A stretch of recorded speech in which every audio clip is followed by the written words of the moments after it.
Welcome to our deep dive into the world of history. Right. Specifically, how we actually know anything about what happened before our time. Yeah. It's easy to take for granted that we have books and documentaries. Right. But have you ever stopped to wonder how those stories get put together? Yeah.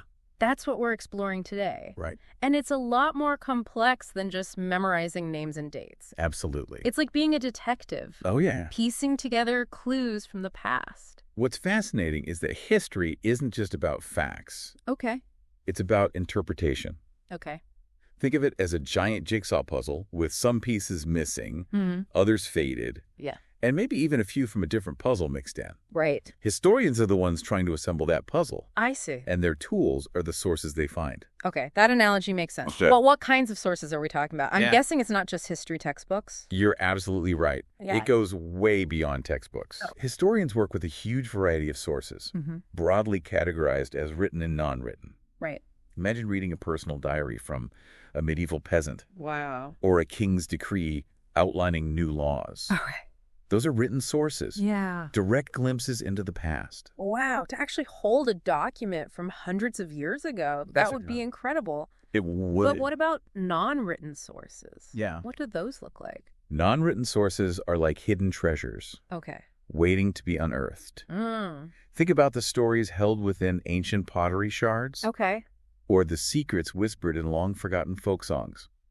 Wow. These can be physical objects like tools or clothing, Yeah. or they can be oral histories Mm. passed down through generations. That's incredible. Yeah. It's like every object, Mhm. every story has the potential to unlock another piece of the past. That's right. But with so many sources, how do historians know which ones to trust? That's where it gets really interesting. And where the detective work really begins. Yeah. Historians have to carefully evaluate each source, Right. asking tough questions about its origin Mm-hmm. and its potential biases. I can see how that would be tricky. Right. Someone writing a diary entry probably has a different perspective Yeah. than, say, a king issuing a decree. Exactly. Okay. That's why historians make a distinction between primary and secondary sources. Okay. Primary sources come directly from the time period being studied. Right. Things like diaries, letters, photographs, Mm-hmm. even government documents. Yeah. They're like eyewitness accounts, Yeah. bringing us closer to the actual events. So if primary sources are the eyewitness testimonies, Yeah. what are secondary sources? Are those still important? Secondary sources are interpretations and analyses of historical events, Okay. often written by historians or scholars who weren't there themselves. Gotcha. Think of it like this. Okay. If a primary source is a soldier's letter from the battlefield, a secondary source might be a historian's book, Yeah. analyzing the entire war. So they both have value, They do. but in different ways. Exactly. The letter gives you that raw, immediate experience, while the book offers a broader perspective. Precisely. Okay. But even with primary sources, Yeah. historians can't just take them at face value. Right? There are limitations and challenges to consider. I can imagine. Imagine uncovering a document Yeah. that claims to be a lost Shakespearean play. Okay. Wouldn't you want to make sure it wasn't a forgery? Absolutely. Right. You'd want to know if it was actually from the right time period, Yeah. if the handwriting matched, all of that. That's exactly what historians do Wow. through a process called historical criticism. Oh. It's like a two-pronged investigation. Okay. First, they examine the physical document itself Mm-hmm. to determine its authenticity. Right. That's called external criticism. So it's like a historical CSI team Exactly. looking for clues to verify the source? Then, if the source passes that test, Okay. they move on to internal criticism, Mm-hmm. which means analyzing the content itself. Right. They look for biases, hidden meanings, Yeah. anything that might influence how the information is presented. That makes sense. Yeah. A king writing about a battle he won might have a very different spin on things Right. than a soldier who fought in the same battle. You're getting it. Yeah. Okay. Internal criticism is about reading between the lines, Right. understanding the context, Yeah. and considering the author's motivations. Okay. And this kind of critical thinking is crucial not just for historians, Oh. but for all of us. What do you mean? Yeah. How does this apply to everyday life? Think about it. Okay. We encounter historical claims all the time. I guess so. News articles, political speeches, even social media posts. Right. Knowing how to evaluate sources and spot potential biases Yeah. helps us be more informed citizens. This is blowing my mind. It's like I never really considered, It's deep stuff. yeah, like where information comes from, Yeah. how it's shaped, Right. and all the potential biases involved. Yeah. It's making me rethink how I read the news. That's the power of historiography. Wow. It empowers us to think critically Okay. and engage with information in a more informed way. I see. We're less likely to be swayed by biased accounts or fake news Yeah. because we've got our critical thinking caps on. So it's like suddenly we have this superpower Uh-huh. to see through the fog of information overload Right. and make better decisions. Exactly. But how do we actually put this into practice? Let's dive into some specific examples. Okay. Remember those different categories of written sources we talked about earlier? Let's start with those All right. and unpack how historians use them to piece together the puzzle of the past. That sounds fascinating. Let's do it. All right, let's explore those written sources. Okay. First up, we have narrative or literary sources. Okay. These are the storytellers. Historical accounts, novels, biographies, Right. even films. Oh, wow. They give us a glimpse into the culture, Yeah. beliefs, and values of a particular time period. So, like, if I wanted to understand what life was like in Victorian England, Yeah, I could read a novel set in that era. exactly. Okay. You get a feel for the social customs, Right. the language, Yeah. even the fashion of the time. That makes sense. But here's where that internal criticism comes into play. All right. Even fictional accounts Mm-hmm. are shaped by the author's own perspective Okay. and biases. So a novel written about the American Civil War by a Southern author Yeah, might present a different viewpoint than one written by a Northern author. That's why it's so important to consider the historical context, Yeah. the author's background, Right. and any potential agendas they might have. Okay. It's all part of piecing together a balanced understanding of the past. Makes sense. Yeah. It's like realizing that every story has multiple sides. Mm-hmm. And it's our job to consider all of them. Right. What about other types of written sources? We also have diplomatic sources, Okay. which are documents related to official affairs of state, Right. things like treaties, agreements, legal pronouncements. Okay. They're a goldmine for understanding political relationships Yeah. and how systems of governance evolved. So if I wanted to understand the history of diplomacy between, say, France and England, Mm-hmm. I could look at the treaties they've signed over the centuries. Precisely. And you want to analyze the language used, the concessions made, Yeah. the historical context surrounding each agreement. Okay. You might discover that a treaty signed during a time of war Yeah. looks very different from one signed during a period of peace. Interesting. So it's like Yeah. each document is a snapshot Yes. of a specific moment in time, Exactly. capturing the dynamics between those nations. You mentioned legal pronouncements as well. Right. What do those tell us?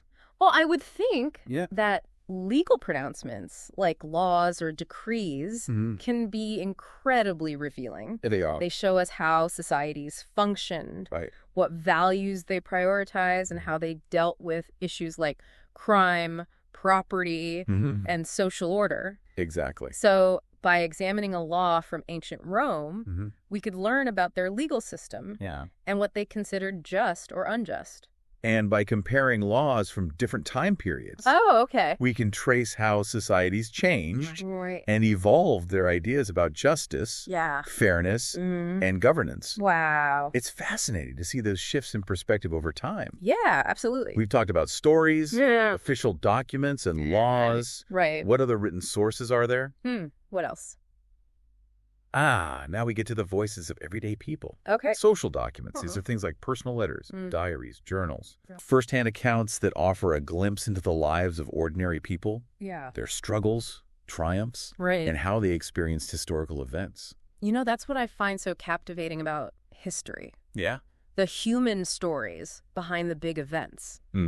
It's one thing to read about a war in a textbook. Yeah. But it's entirely different to read a soldier's letter home, Right. describing what it was like to be on the front lines. Couldn't agree more. Yeah. Social documents give us that personal connection to the past, Right. reminding us that history isn't just about kings and queens, Right. but about the lives of everyday people. Yeah. Their stories can be just as impactful. Absolutely. Sometimes even more so. It's like we're getting a peek into their thoughts and feelings, their hopes and fears. Yeah. It makes history feel more real. Right. More relatable. But I imagine these sources can be challenging to interpret as well. Oh, yeah, for sure. Just like with any source. Right. We have to consider the author's perspective, their potential biases, Yeah. and the purpose for creating the document.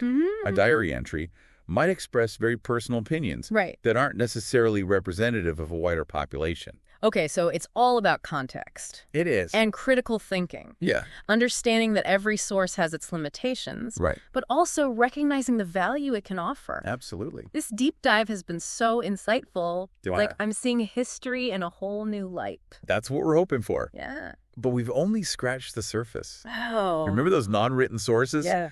They're like hidden treasures waiting to be unearthed, Okay. offering a completely different perspective on the past. You've definitely piqued my curiosity. Good. Let's dig into those non-written sources and see what secrets they hold. All right, let's unlock these hidden treasures you mentioned. I'm ready to explore the world of non-written sources. Where do we even begin? Non-written sources are fascinating because they offer tangible connections to the past. Yeah. Let's start with material evidence. Okay. This category is huge, GE. Yeah, I can imagine. Think ancient pottery shards, crumbling ruins, Okay. tools, weapons, Right. even fossilized remains. Wow. Like holding a piece of history in your hand. I can only imagine the stories those objects could tell. How do historians make sense of them? By carefully analyzing the materials, Right. construction techniques, Okay. and even the wear and tear on an object.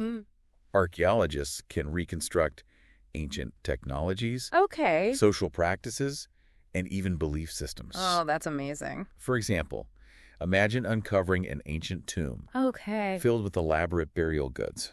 I'd be in awe. What could we learn from something like that? Those burial goods could reveal a lot about the deceased person's status, Okay. their society's beliefs about the afterlife, Right. and the rituals surrounding death. Interesting. Material evidence gives us clues about how people lived, worked, Yeah. and interacted with their world. It's like being a detective, piecing together those clues to understand a civilization long gone. Exactly. But what about cultures that didn't leave behind grand tombs Right. or written records? Yeah. How do we learn about their history? That's where oral traditions come in. Okay. Folk tales, myths, legends, songs. These are passed down through generations, Right. preserving cultural memories and beliefs that might not be captured in written form. It's like having access to the collective memory of a community. Yeah. Their stories echoing through time. Exactly. Wow. While oral traditions might not always be historically accurate in a literal sense, Right.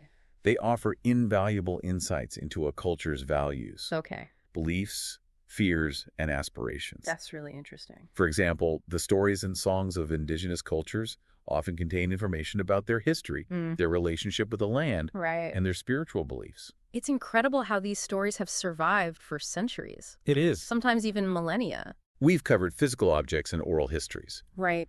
But are there other types of non-written sources? What else could there be?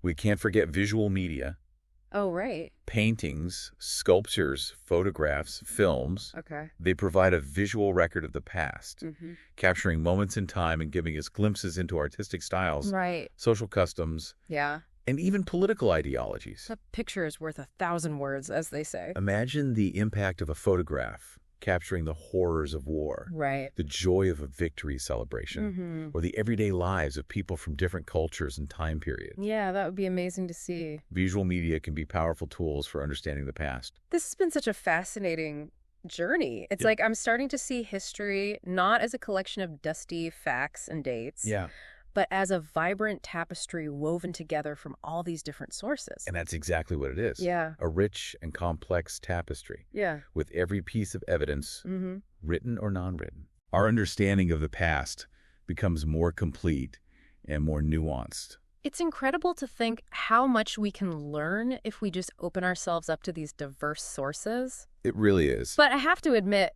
after this deep dive, Yeah. I'm feeling a bit overwhelmed. There's so much information out there, I understand. and it can be hard to know where to start. It can feel daunting. It does. But remember, the key takeaway here is that history is a process of ongoing discovery and interpretation. Okay. Don't be afraid to ask questions. Right. Seek out diverse perspectives. Yeah. And use those critical thinking skills we talked about. That's really empowering. It's like we all have the tools to be historians in our own lives. Exactly. Examining evidence, challenging assumptions, right, and piecing together our own understanding of the past. Precisely. History is not just about what happened long ago. Right. It's about understanding how those events shape the world we live in today and how we can learn from them to create a better future. Well, I can confidently say that my curiosity about history has been reignited. I'm excited to continue exploring and discovering and to approach information with a more critical eye. To all our fellow history enthusiasts out there, I encourage you to embrace your inner historian, ask those tough questions, seek out those diverse sources, and never stop exploring the rich tapestry of the past.